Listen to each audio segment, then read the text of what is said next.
ngizokhulumela abantu baseMzansi, ngizokhulumela abantu baseThekwini.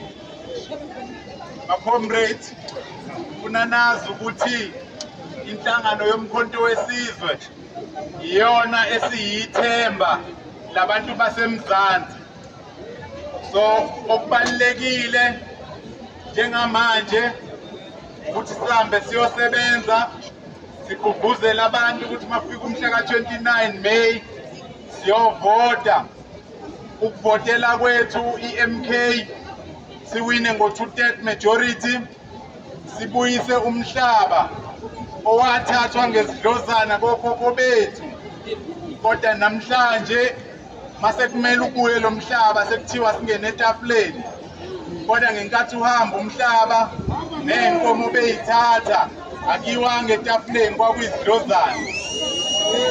Comrades, lo mkhonto olana ilo mkhonto ilembe elekamanye amalembe elaluphethe.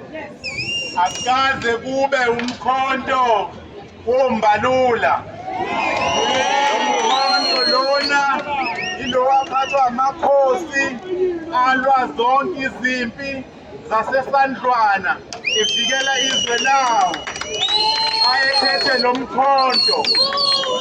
Asikwazi ukuthi lo mkhonto sithi owe-ANC ngoba i-ANC isicambalala ndawonye neStellenbosch abahlaseli bokhokho bethu.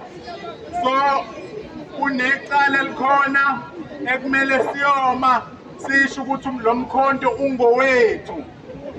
So ke ma-comrades, ngicela sihloniphe abantu, sihambe siyosebenza, sisebenzele umhla ka-29 May siwine ukhetho bese sishintshe impilo zabantu baseMzansi. Amandla! Amandla! Phakama nqomalala, phakama! Sihole msholozi, sihole!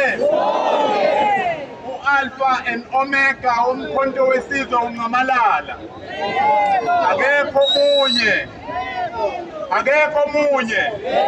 Ngiyabonga ama-comrades.